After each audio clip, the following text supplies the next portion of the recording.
man there trying to stop Drogba getting himself into further trouble. Oh, it's not a bad ball for Pele on the right side. It's Carlos Alberto. And what a great goal that was!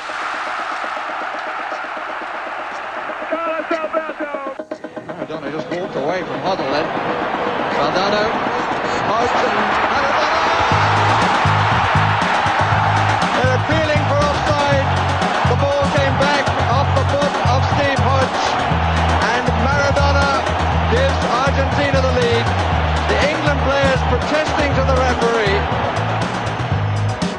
De halve finale komen. Ik heb opeens zo'n gevoel dat we in de halve finale gaan komen.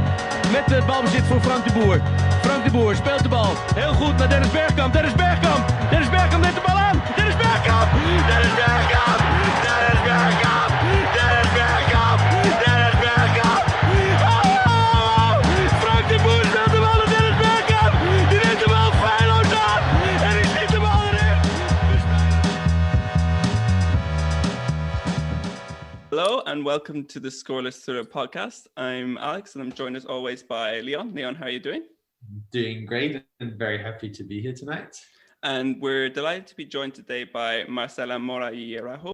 Marcela is an Argentinian football journalist and she wrote the obituary for Diego Maradona in The Guardian, and she wrote the chapter in the book, The Jaws of Victory, A History of Football's Nearly Men, which we are going to cover on the podcast today, talking about the Argentinian national team between 2006 and 2014, which is kind of the story, I feel, of Messi's pursuit of a tournament victory for the national team. But before we sort of go into that story and also the Messi thing, I'm kind of curious to get your perspective on how has Argentina sort of dealt with the death of Maradona in the past couple of months? In particular, how has it sort of dealt with moving forward with his legacy and how it kind of places him both in like culturally and also within football? So I think there's lots of there's many different angles at which we can look at what the impact of Maradona's death has been in Argentina. One is the media coverage. I think throughout his life he was very prominent as a content facilitator, if you like, as a provider of content, and that hasn't ceased since his death. There is an ongoing investigation into the circumstances surrounding his death.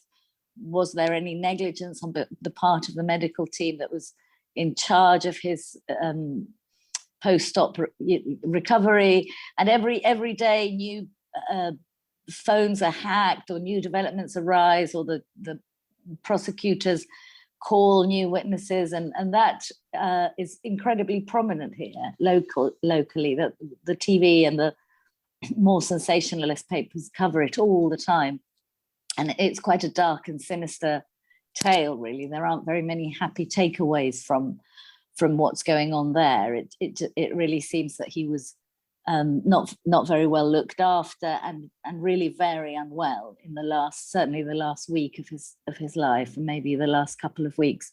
So that dominates the media narrative quite a lot. And then there's the kind of the more emotional, raw response from people, from either football lovers or just people generally. You know, I've been working on a football documentary now about the 1986 World Cup. So I've had lots of occasion to talk about that time, and people are genuinely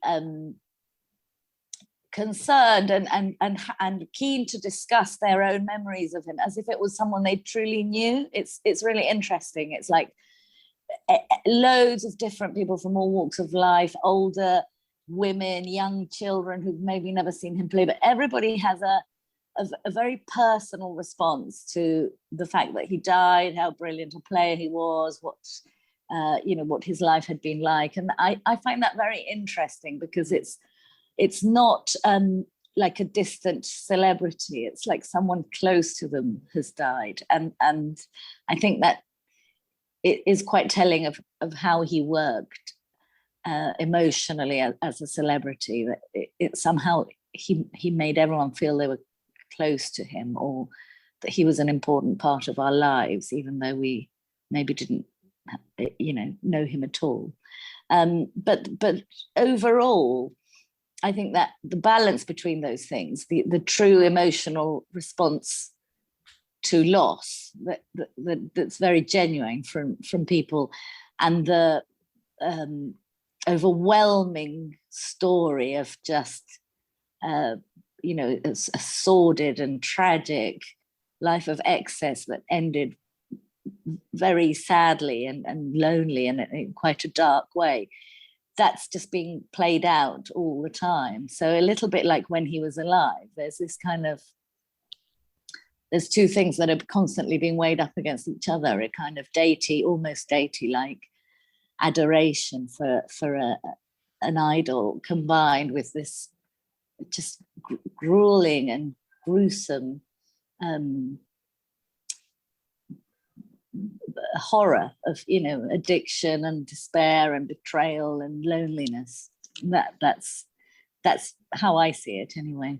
And has there been sort of a move towards like a reckoning, sort of how people have sort of facilitated his successes in the way that people looking, like, reflecting back onto society? Is there things that people should have done, stop the kind of train before it got along that way? And I'm thinking of things like his doctor becoming like a media personality and stuff like this. Well, the doctor that was on the media every day outside the hospital is one of the people that's been indicted and is under investigation. So he gave a press conference in which he burst into tears and said, "I did everything I could," and so on. No, I don't think there's any societal reckoning at all. I mean, I think there should be, and I think there's a lot of lessons to be learned about how overall as societies, and I don't mean just in Argentina, we treat celebrity and particularly the pathology in celebrity, and we just consume it like as entertainment. In a way, Maradona is like the ultimate Truman, the reality show par excellence of our time. But I don't see that there's any of that going on, certainly not in the media, but also, I mean, I tweeted not so long after he died, we could have, we're all responsible, we could all have helped prevent this. And I got quite a lot of people saying, "Not me, mate, there's nothing I could have done." I mean, no, I don't think people feel responsible at all as a society. I've been interviewing a lot of his teammates from 1986, and I get the sense that they loved him very much, but it was difficult to get to him. I feel he was quite isolated from his true friends in the last few months, for sure, and maybe even some of his children. I think he was surrounded by, he always had an entourage, which changed over time, but there's always a kind of an inner circle. And I think this last one was quite fierce in the guarding of him. So very few people had access to him, even those who loved him. And I think that's possibly quite tragic and something that has been aired quite a lot. But I don't. So even those close to him knew that there wasn't much else they could do because it was very difficult to get to him. And I think, he chose his life and the way to live it and the people around him. And it was very difficult to get around that. So I don't see what anyone could have done particularly. I think this the lawyer who was working with him most closely and who appointed the doctor who is now indicted, there's a whole series of things they've done, like they've patented every name under the sun that might be vaguely similar to Diego or Maradona or the Hand of God. And then there was a list published the other day about this kind of 100 and something names that they've kind of patented as belonging to them. And there's also some strange documents whereby he seems to have signed rights for certain things to these people, which again is being questioned in court. So it's all very much not your run-of-the-mill situation. There isn't a straightforward estate to be divvied up between straightforward inheritors, that nothing straightforward. And I think the society at large thinks, well, he wasn't like any of us really. He was different. Different rules applied to him, different expectations. So there isn't a sort of, oh, we should have done it differently. It's very much like something you watch. That happened next, and then that happened next, and and it's something to be a product to be enjoyed, right? Yeah. It's like he's not one of us. It's like a art that we enjoy. I think it's very interesting though, because in the one documentary we watched for preparation, they talked a lot about Diego as this one persona and then Maradona as the public persona. And while Maradona was dealing with everything and also building maybe a facade that then is seen by the broader public, there was still Diego, the small boy from Via Fiorito, I think, if I pronounced it correctly, who was very much a person and a young boy trying to figure out how everything works, and very relatable also towards his friends and his closer relatives. But then as his career moved on, the Maradona persona became more and more dominant. At least that's kind of what I took out from that. I think that's Fernando Signorini, who was his physical trainer and coach for many, many years, said that in Capadia's film. And he's in fact said it a lot of times. With Diego, I would go to the end of the world, but with Maradona, I wouldn't walk to the corner of the street. And it kind of stuck.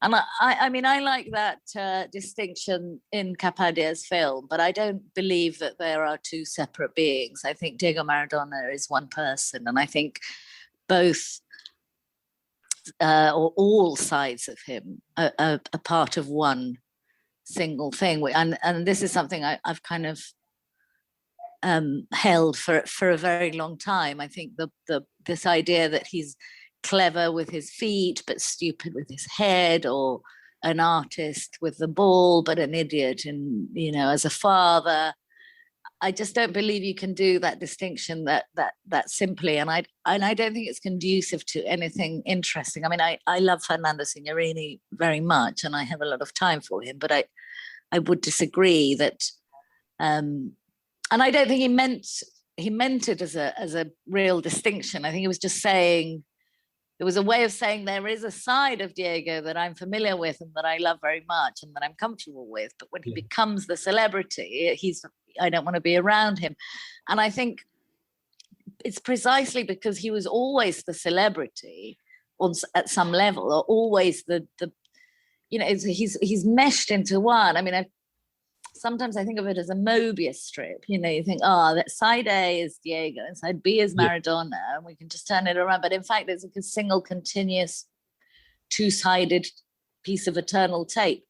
And even the 2 goals against England, I now refuse to acknowledge them as 2 separate goals. I'm just thinking it was one incident that starts before the handball and ends at the end of the solo run, and it's just a few minutes where a single event happened, after which the result says 2 or whatever, it doesn't even matter. But he is always constantly the same thing, and it's inescapable. And so the daughters are the daughters of Maradona, and the nurse is having to either get some pills down Maradona, and there isn't a Diego. I know some people who are quite well known and they manage to keep a distinction. They put a persona on and go on stage and perform, and then they're very different,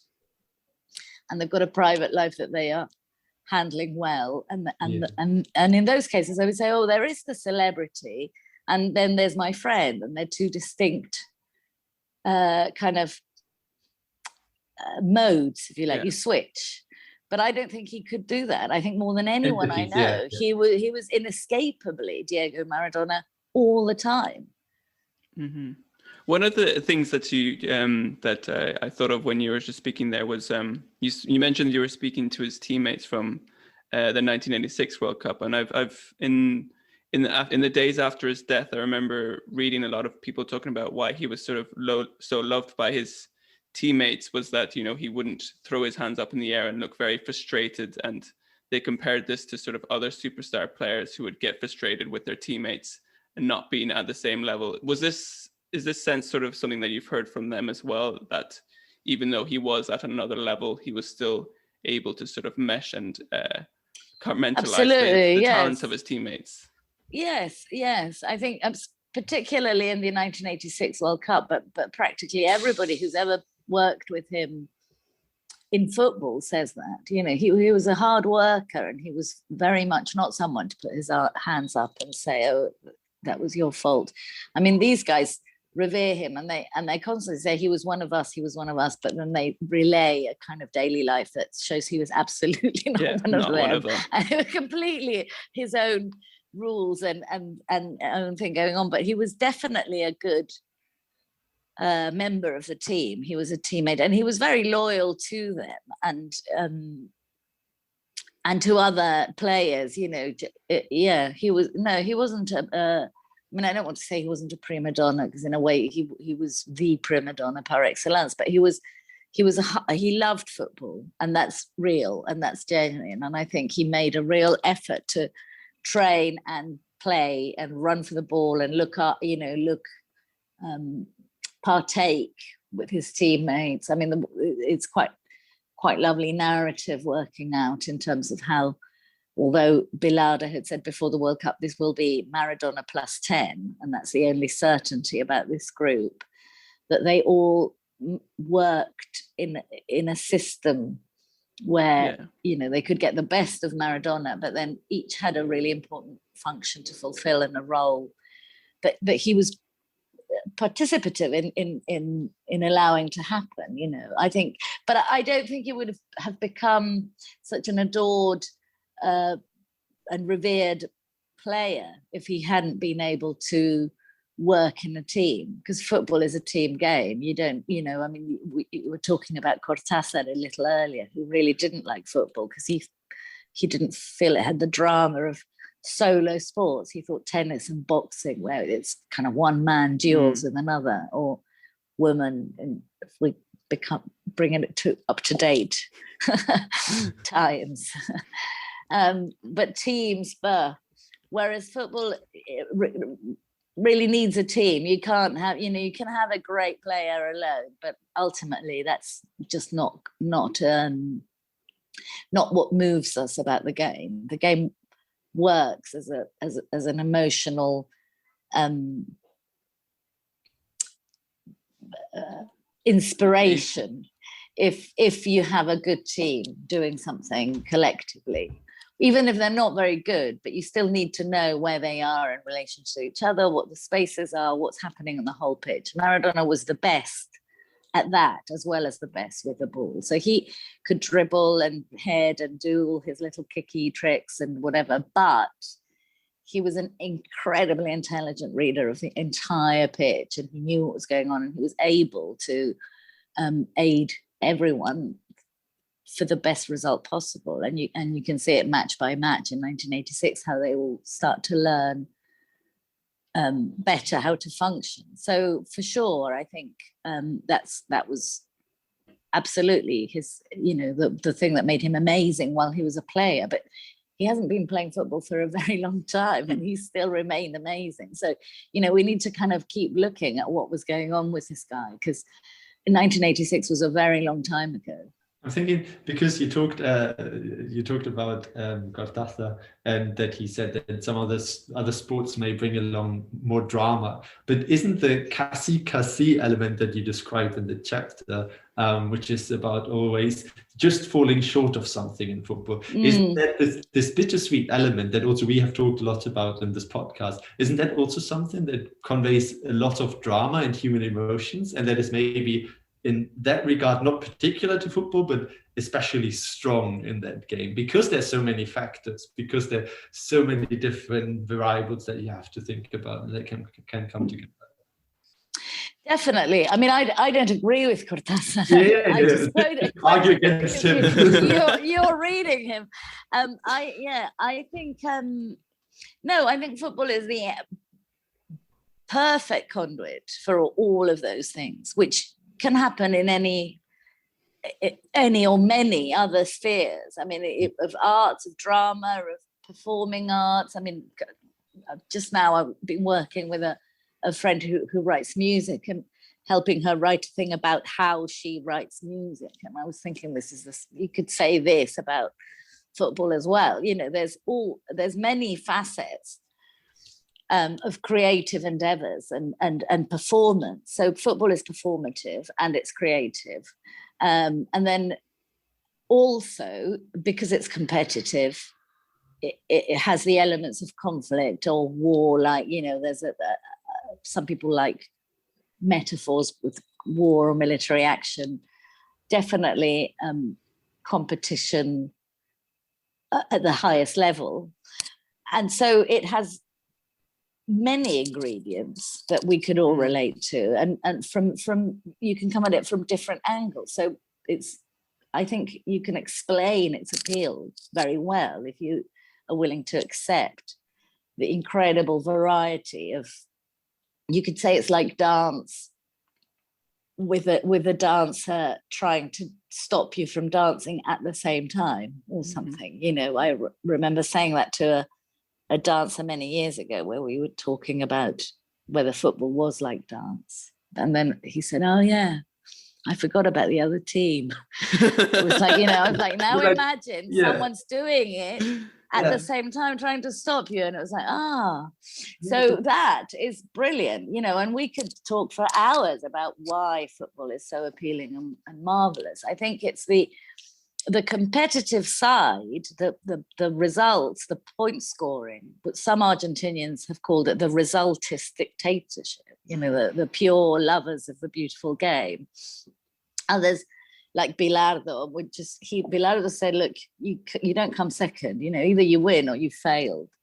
And he drove that through every day for 3 years before. And I personally, I don't like that particularly. I think, you know, I mean, your podcast is called The Scoreless Thriller. I think 0-0 should be a valid result. I think the draw is the best thing. Why not? Just give the cup to everybody, for God's sakes. Thank you for playing.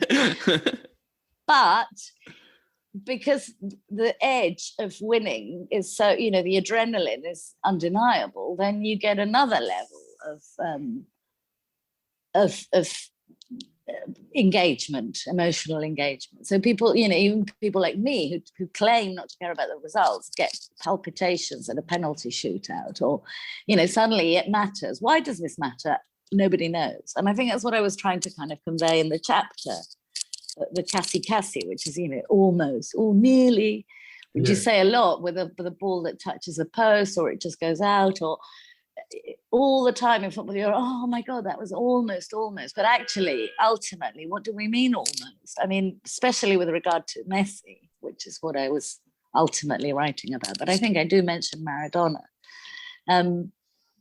There is no almost. There's no Cassie. These guys have, you know, they've achieved what none of us could have dreamed of ever, several times over. So it's completely absurd in a way to say, oh, they almost won this, or he almost scored, or when he's done everything he's done, which is perform his art consistently, outstandingly for decades, to the delight of millions and millions of people around the world, possibly generations to come, generations before. He did it. He did it. There is no almost, right? It's, I mean, there's no almost. Yeah.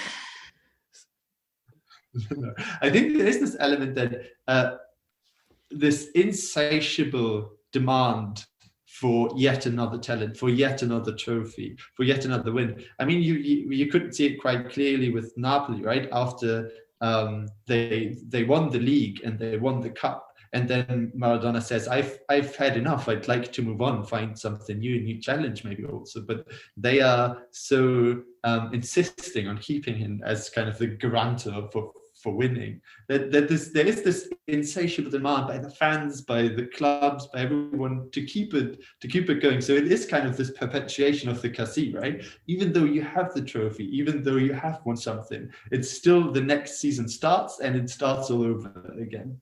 And it's like this perpetual motion in some regards, is it not? Yes, I think so. And I think if you lose that, then something's over. You know, if fans were to go, well, we're very happy, we're very satisfied with our lot, and we're proud, and that's fine for us, you know, ready to die now. Or TV said, no, we've shown enough, it's good. Yeah. You know, we don't want a scandal. We're not going to discuss whether it was in or out, or the VAR made a mistake. We're a kind of contentment is anathema to keeping the industry going, keeping the wheels in motion, and keeping the desire going. I think. I mean, I think ultimately it does have to do with desire, satisfaction, contentment, and, you know, thirst or hunger for a new desire. So in the same way that perhaps the player himself, be it Maradona at Naples or Messi now at Barcelona, or anyone, you know, they might go, well, this is it for me here. I want a new challenge, a new surroundings, change of scene, and that's not really very acceptable to anybody. It's not kind of. It's very difficult to kind of allow that in a way. So it is a perpetual motion system, and if it stops, which I kind of felt earlier in 2020, there was a moment when there was no football, and I thought, oh my God, this is really serious. There's actually no football being played anywhere on the planet. That's never happened in my lifetime.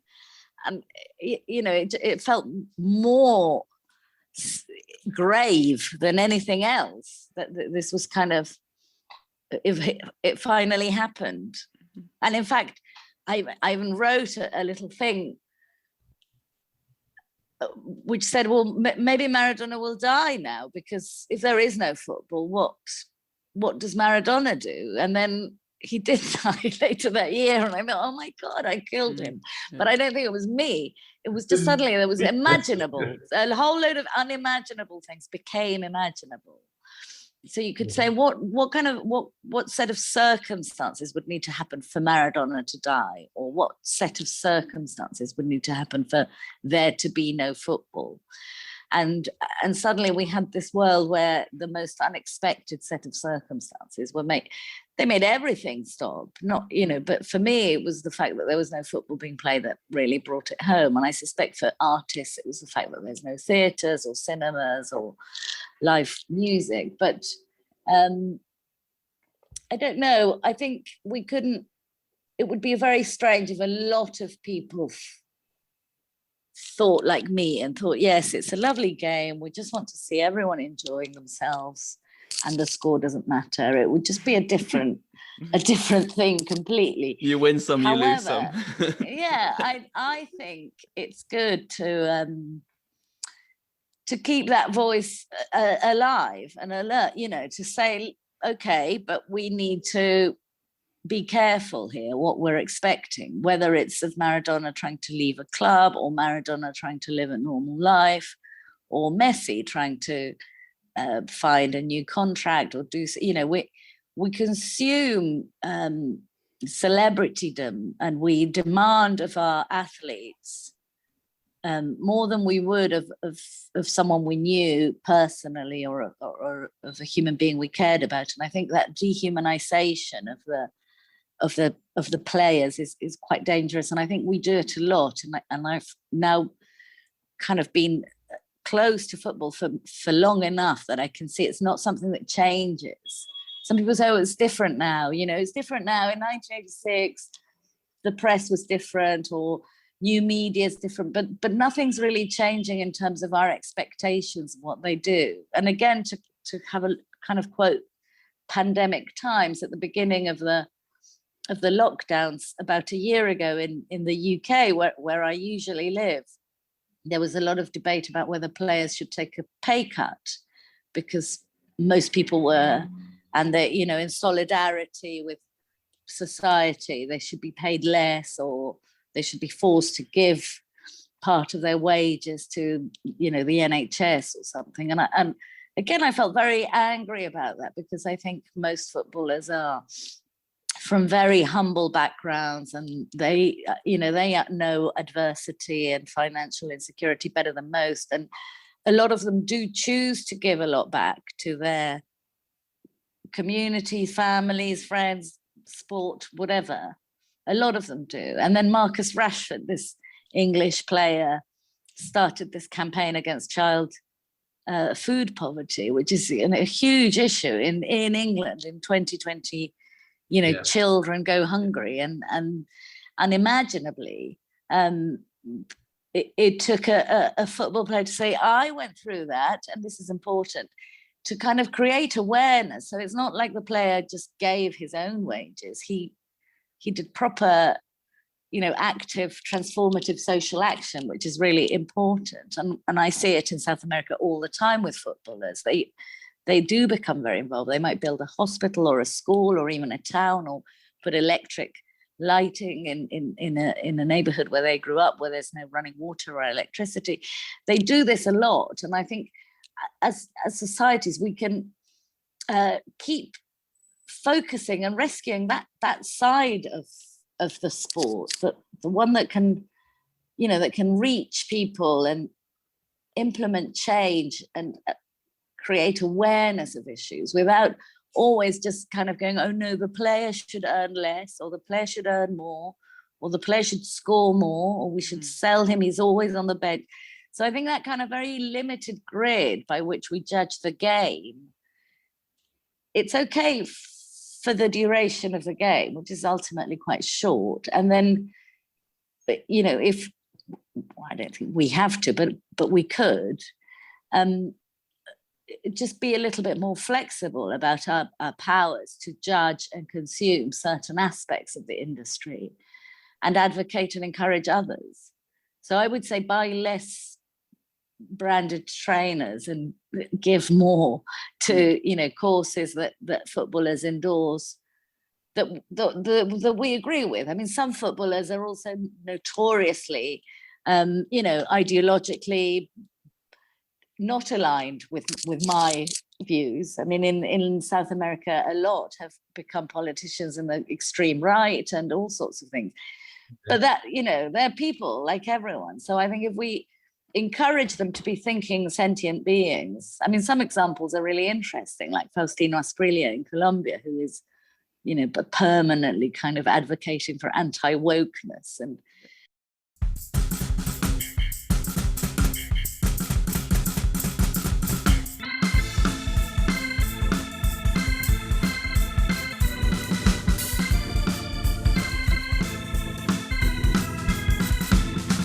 in your Twitter bio that you're an anti-VAR mingler, and I was just curious as to what you think something like VAR does to this sort of, because for me, I think it's like the way it distorts something which is like the most purest thing in football, which is the few seconds after there is a goal.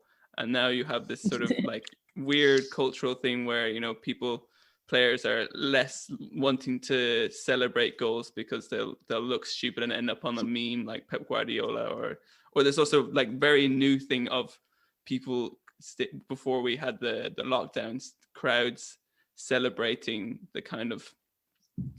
yes. a VAR decision, right? You know, which is it was like, you know, no one had ever celebrated a VAR decision or something like that before.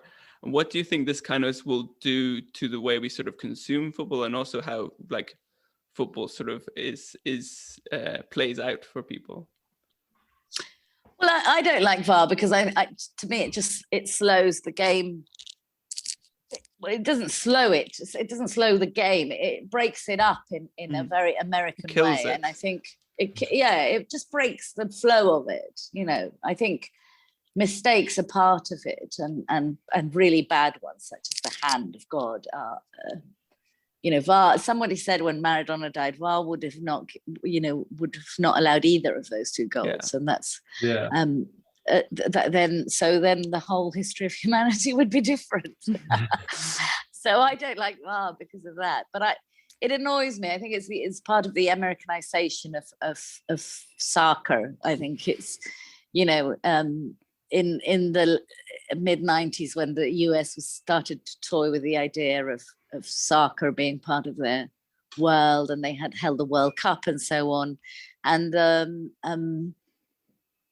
things we were looking at what would make it appealing for the American audience was more goals, less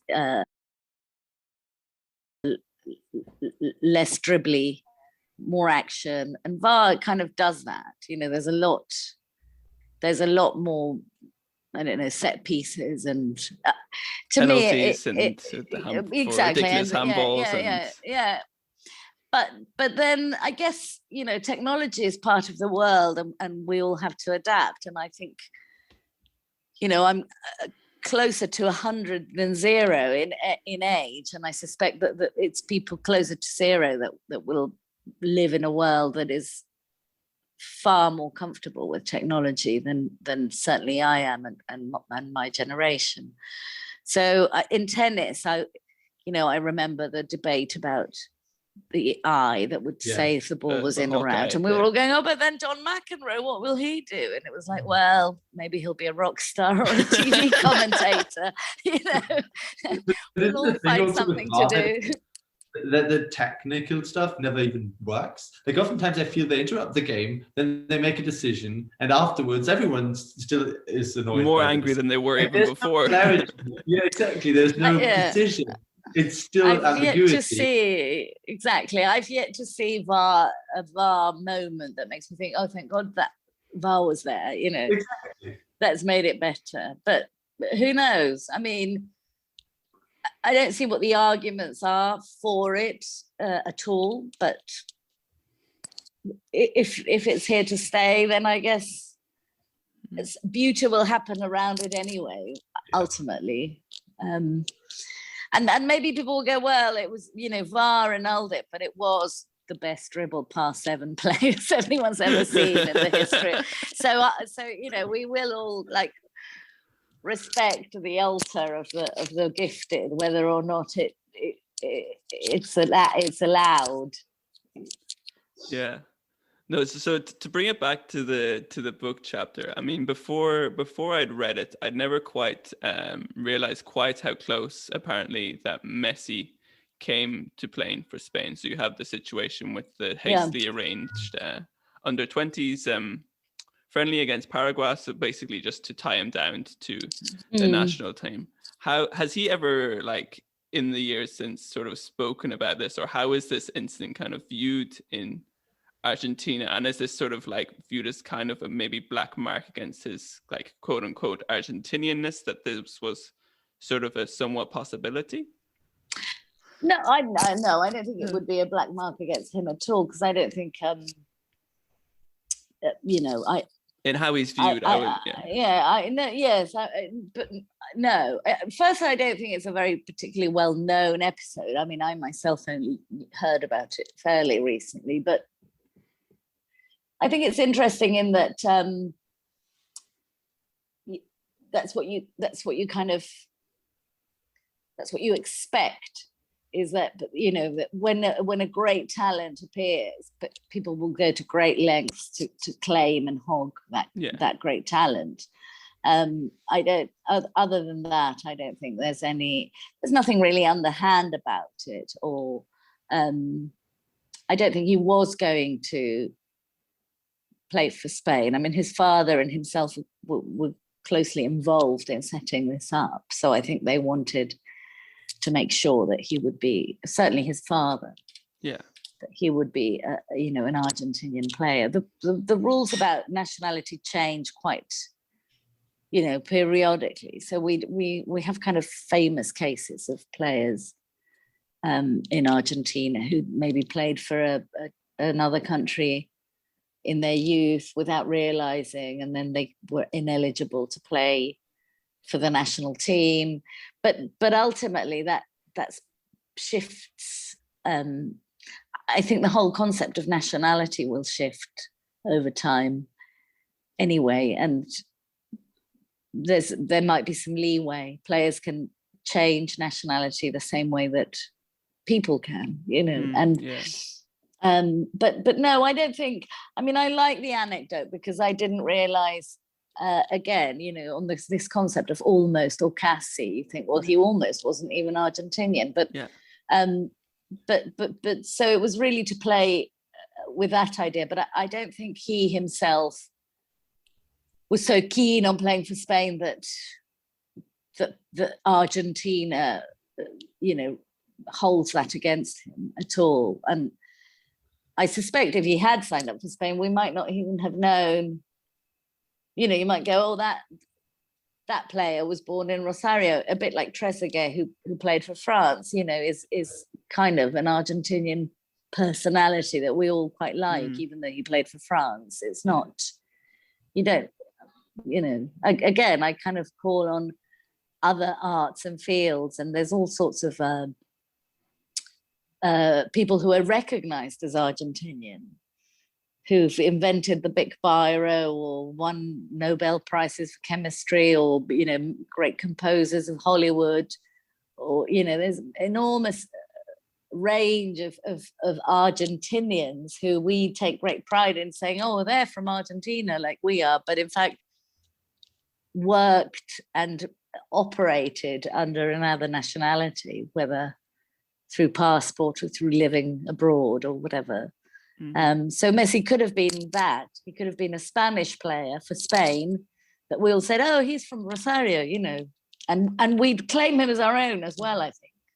Which is kind of a nice act, right? Because it challenges is exactly what you meant earlier, the nationality, right? Because oftentimes it is not just that, but people come from different places, move somewhere else, and interact with people from all over the places. So it's more fluid, I guess. But then do Argentinians hold against Messi that he never actually won a title with the team then?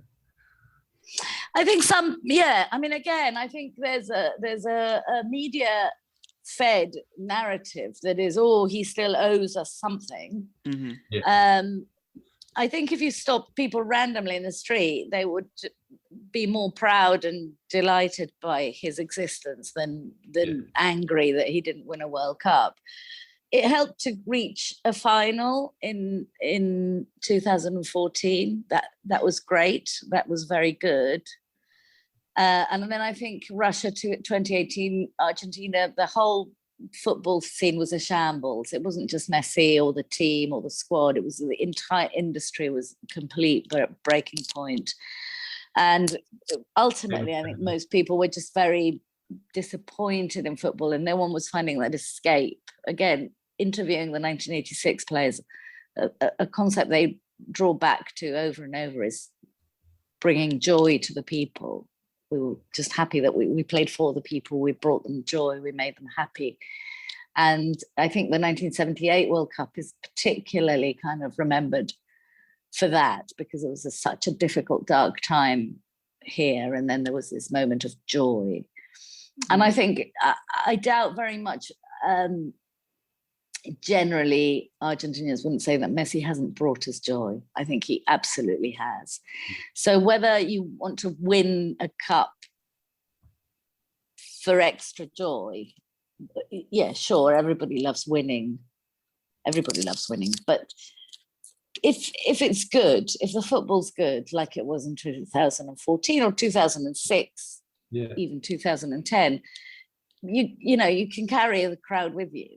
There's something to enjoy, even if there's an injustice or something to complain about, or everyone can partake and say, well, you shouldn't have done him on the left, him on the back.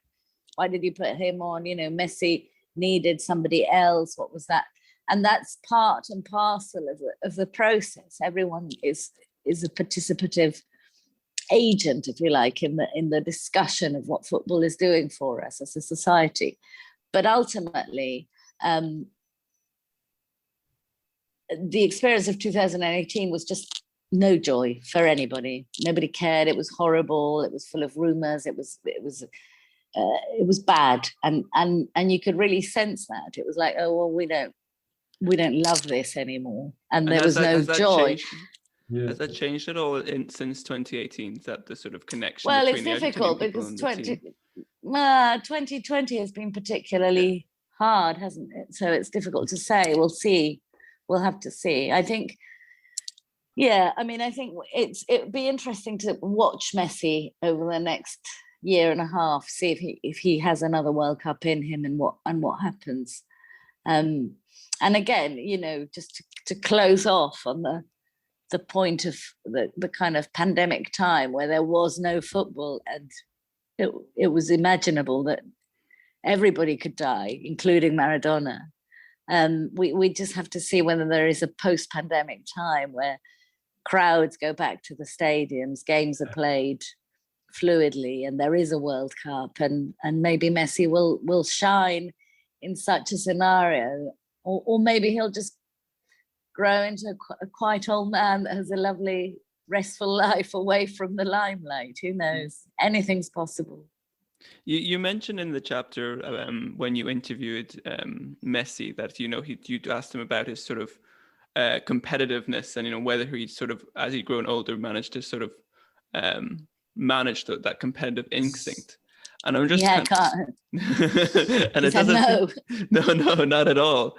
But I'm just kind of I wonder, like, is the sort of, because I do remember in particular from the 2018 World Cup seeing the teams come out for the France-Argentina game, and the camera focuses on Messi's face and he looks absolutely like that he would rather be, you know, anywhere else on earth. And I just kind of wonder whether this sort of like pressure or sort of this weight that you see him, and maybe it's just perspective that maybe you don't quite see that he feels when he's with Barcelona, whether that's purely self-imposed weight or whether that sort of comes from the outside, sort of both the legacy of Maradona and that kind of thing. I doubt the legacy of Maradona weighs on him that much. I really think that is a media construct. I mean, I don't know, but, you know, they're so different in every way. I think, I don't know. I mean, we learned that he had these terrible nausea and vomiting, kind of almost stage fright reactions before playing international games fairly recently. Well, 2014, and that was kind of, oh, does that happen to him? But again, you know, Marta Argerich is one of the best pianists in the world and in living memory. Who's also an Argentinian who lives in Europe. She gets terrible stage fright to the point that she sometimes runs away and just goes, I'm not coming on. And then they have to give people their money back for the tickets. I mean, she's been doing it for 30 odd years. She just goes, I can't play. And just doesn't. So, you know, a great artist has that. I don't know if it's self-inflicted or somebody else's fault or whatever. Clearly Messi has it. And I've heard less about it in Barcelona than with the national team. But I suspect the pressure of playing for Argentina is much, much bigger. And the World Cup is a much bigger stage, and the command of the world attention is almost absolute as the tournament progresses. So if you're out early, then the group stages aren't as full of tension as a final. I mean, the final, you know, is everyone on the planet watches it. It's extraordinary. But it wasn't also an exclusive World Cup thing. Like I remember the shootout against Chile when 2016 after he misses and he's off to the side and it's, you know, it's absolute distraught. So it seems there is something there. He definitely he retired then. He actually quit. Yes. No, I think there's a point at which he's had enough. I mean, that was interesting because he had been very outspoken about the bad organization and the mess that was the Argentine Football Association, and unusually for him, he had been critiquing the bits that aren't football quite vehemently, but I don't. I mean, is your question whether that's comes from him or whether it's pressure from the people, or I think it comes from him. But I think he's a genuinely, you know, he's genuinely a talented guy who wants to conduct his talent in the best possible circumstances. And if the circumstances aren't right, he will say so. But obviously, you know, that it's a different personality to Maradona. So Maradona would create a massive scandal. He'd, you know, storm into meetings. He'd coordinate a world movement of players and then fizzle into nothing. But he would be like, it's all out. Well, Messi's clearly quite reserved, possibly, you know, a little bit on the spectrum. He's pathologically shy. He finds it very difficult to talk. You know, it's just different personalities, but clearly he is superbly gifted and completely aware of that. He doesn't not know that he's the best in the world or one of the 5 best in the world, which is really, really important.